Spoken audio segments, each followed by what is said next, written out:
This is the story of a power struggle involving ruthless kings, ambitious rebels, and people on a mission to protect their homeland. It's the story of the birth of a Saviour who came during one of the darkest times in history for the Jewish people to illuminate the world with God's love. It's a story with a lesson that, if the people of Israel take to heart, will help them avoid the loss of Jewish sovereignty in the land of Israel yet again.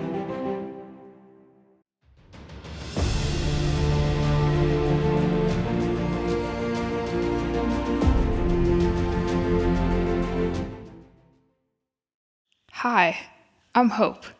Today I want to tell you a story about the rising of Herod and the coming of Jesus, set against a backdrop of the cliffs of Mount Arbel and the surrounding area.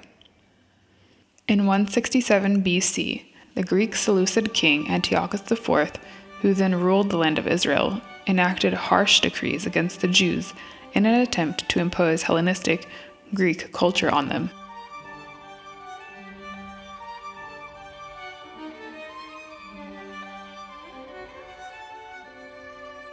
He desecrated the temple by sacrificing pigs on the altar and turned it into a shrine to the Greek god Zeus. He demanded that the Jews abandon their faith and traditions, and those who refused faced severe punishments, even death. In response, a rebellion called the Maccabean Revolt broke out under the leadership of Judas Maccabeus from the Hasmonean family, a respected priestly lineage. The revolt succeeded, and the Jewish rebels managed to purify the temple and relight its menorah. At that time, there was only a small jug of ceremonial oil in the temple, enough to light the menorah for one day. Miraculously, the oil lasted not for 1 day, but 8, until new oil was able to be produced. This miracle is commemorated on Hanukkah, during which 8 candles are lit on a menorah over 8 consecutive days, celebrating the victory of the Maccabean revolt and the purifying of the temple. The name Hanukkah, or in Hebrew Chanukah, means inauguration or dedication. The name is sometimes interpreted as Chanu Bekaf Hei, meaning they camped on the 25th, and refers to the Maccabees' victory and cessation of battles on the 25th of Kislev, which is the Hebrew date on which Hanukkah is celebrated. In the coming years, the Hasmonean family solidified their rule, and by 140 BC, an independent Jewish kingdom had been established in the land of Israel under Hasmonean leadership. However, in 67 BC, brothers Hyrcanus II and Aristobulus II, from the Hasmonean dynasty, clashed over who would rule following the deaths of their parents. Each gathered the support of opposing religious factions and social groups within Israel. Their quarrel over the throne of Judea escalated into a civil war. Aristobulus II seized power from his elder brother Hyrcanus II, and in response, Hyrcanus sought Rome's assistance. In 63 BC, the Roman general Pompey the Great sided with Hyrcanus II and conquered Jerusalem, turning the entire kingdom of Judah into a Roman client state. This was the first time in history that Rome had controlled any part of Israel.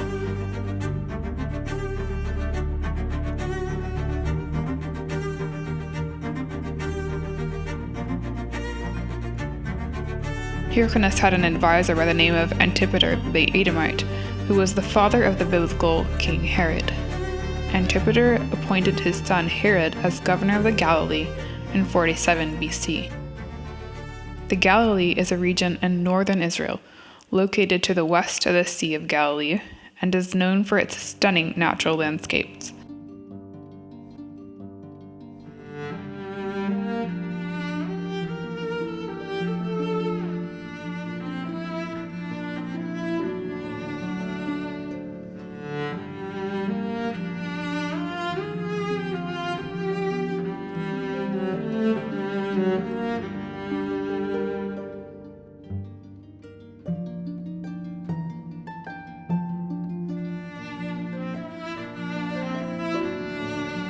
Among its notable features is a range of high, dramatic cliffs, including Mount Arbel, which rises above the area and offers breathtaking views overlooking the Sea of Galilee, blending natural beauty with rich historical significance.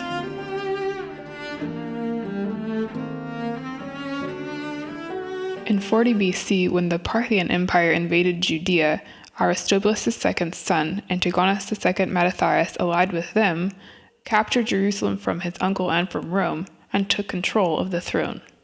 Following Antigonus II Mattathias' victory over his uncle, those who had supported Hyrcanus II were in trouble, and Herod was forced to flee to Rome. There, he managed to gain the trust of the powerful Roman leader Mark Antony, persuading him to support his claim to the governorship of the Galilee.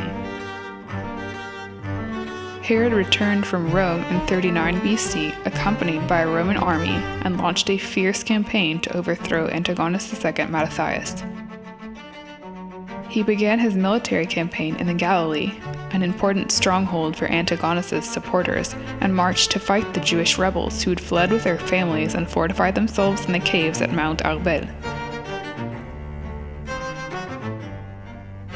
These caves had served as a natural refuge and fortress for fighters resisting Herod's rule. The rebels believed that the steep walls of the cliff would protect them, and hoped that they could withstand their enemy and defend their homeland, just as their Hasmonean leaders had done in the past.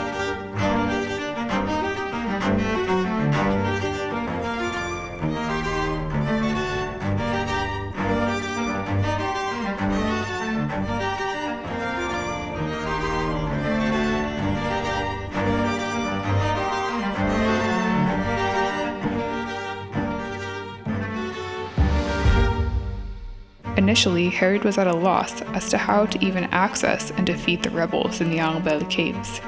The paths to the caves are narrow and winding on the face of the cliff, and the rebels were well protected.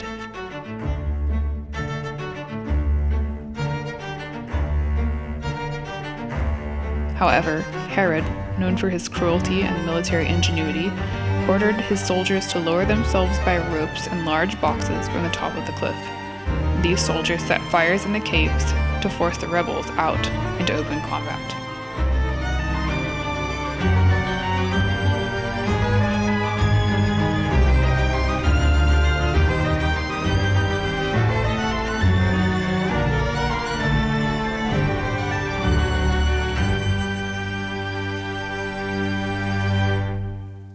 Josephus Flavius, known by his Jewish name as Yosef ben Mattatyahu, recounts in his book The Jewish War that the battle was particularly brutal. Some of the rebels, seeing no way out, chose to throw themselves and their families off the cliff rather than surrender to Herod. So Herod succeeded in defeating this pocket of rebels, resulting in a significant loss of life and a blow to his enemies. After further victories in Galilee, Herod reached Jerusalem and captured it after a 5-month siege. Antigonus II surrendered and was taken captive and sent to Rome, where he was executed. Herod eliminated the last individuals identified as Hasmoneans and ruthlessly executed those he suspected were disloyal to him, including his own wife, Miriam, who was a member of the Hasmonean dynasty, and 3 of his own sons. Thus, the Hasmonean dynasty came to an end.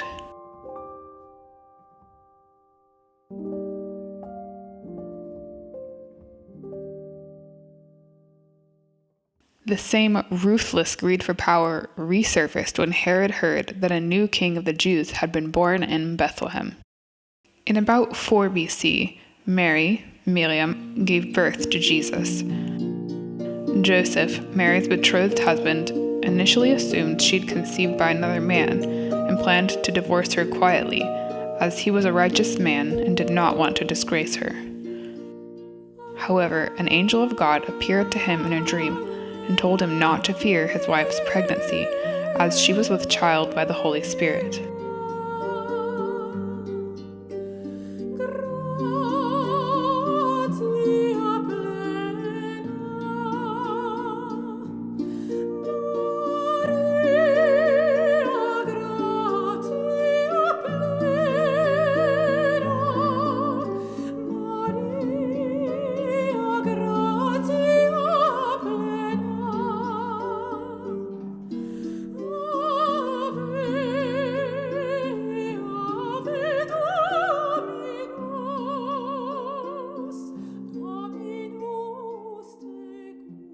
The angel told Joseph that his wife would bear a son, and he should call his name Jesus, because he would save his people from their sins.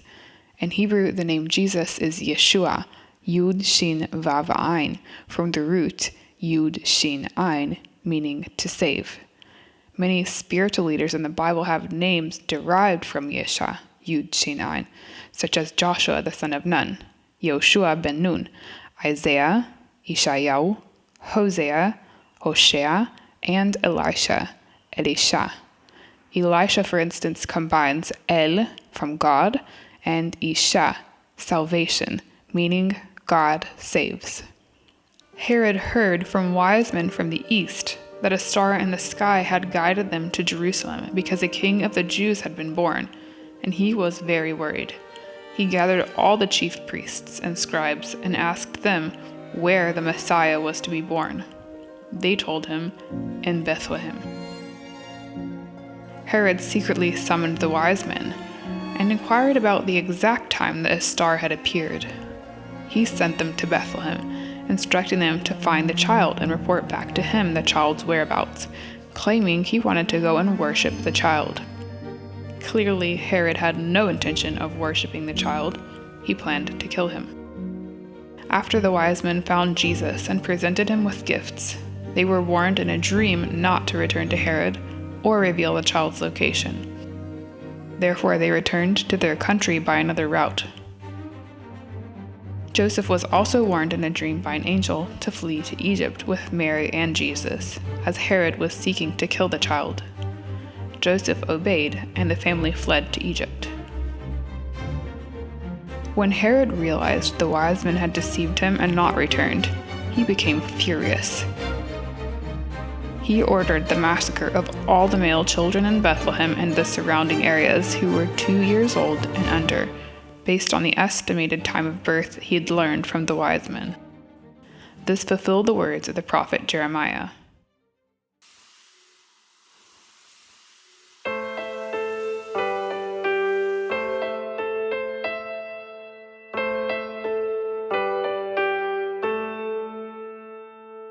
A voice in the distance cries out, wailing bitterly.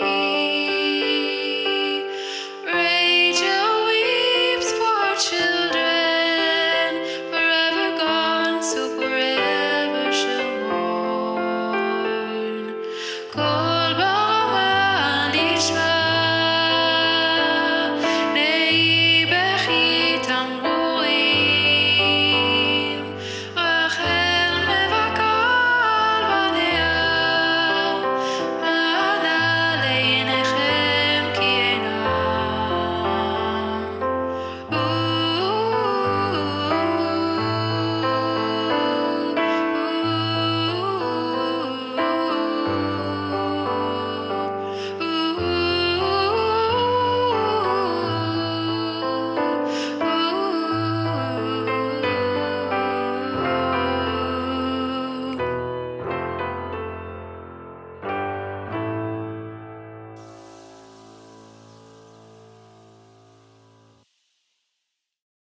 The arrival of the Romans in the land of Israel and Herod's rise to power under their rule wasn't merely a political shift.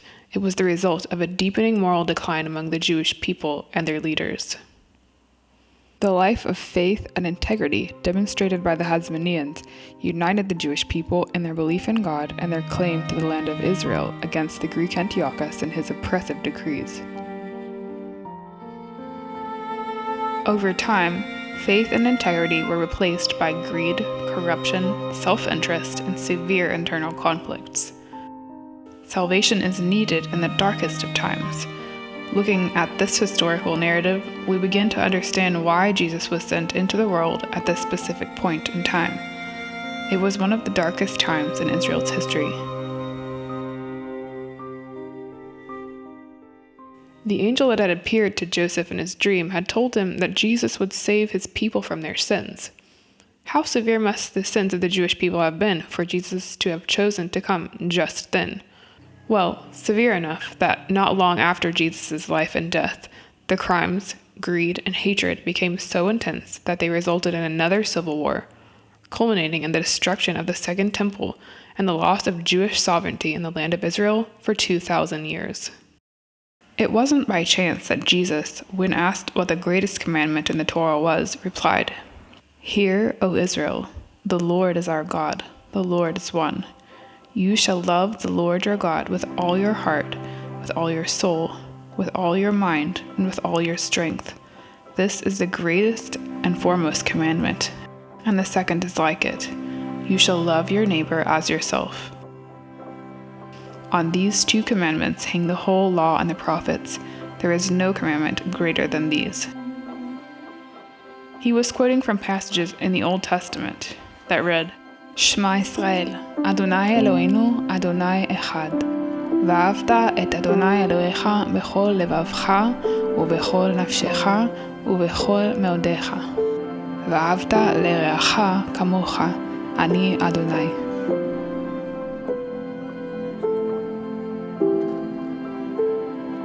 Had the Jewish people of that time taken Jesus' teachings to heart and embraced God's love for them and others, they could have united against Rome and might have reclaimed Jewish sovereignty over the land of Israel and continued to pray and worship God in the temple. One can see the importance of these two commandments in the context of the current situation in the state of Israel. In recent years, internal conflicts have led to division and hatred among groups within Israel. These conflicts have been fueled by individuals and groups, politicians and news channels vying for power and control. The possibility of a civil war has even been mentioned. Out of the chaos, the most dreadful war in modern Israeli history has erupted, deepening fears about the country's future. Is history repeating itself?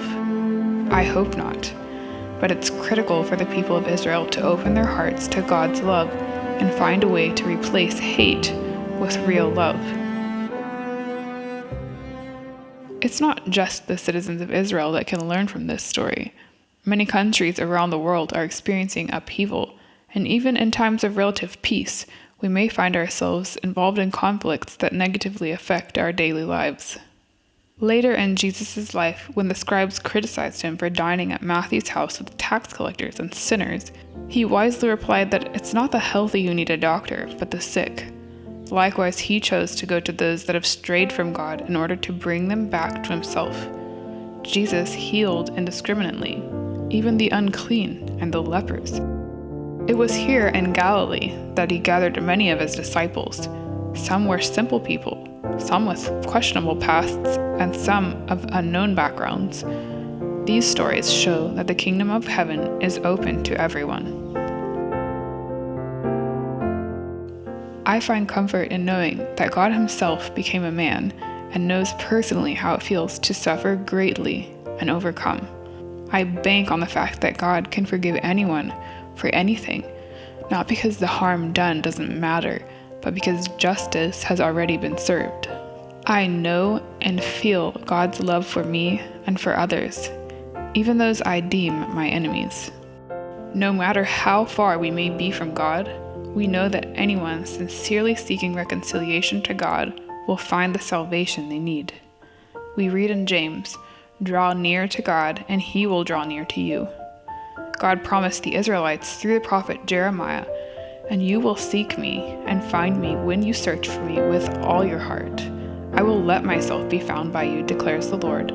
And I will restore your fortunes and gather you from all the nations and the places where I have driven you, declares the Lord. And I will bring you back to the place from where I sent you into exile." God sent his own Son into the world during a time of great darkness to bring hope and light. When you experience dark periods in your life, remember that even a small light shines brightly in darkness, just as the menorah illuminated the temple with just a small amount of oil. You can invite Jesus' love into your heart so that he can help you during the difficult times in life, light your way, and guide you on your journey towards fulfilling your purpose in this world. How deep the Father's love for us, how vast beyond all measure.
If you liked this video, follow us to get notified when we post new content, and like and share the video with someone you think could use a little hope from Israel.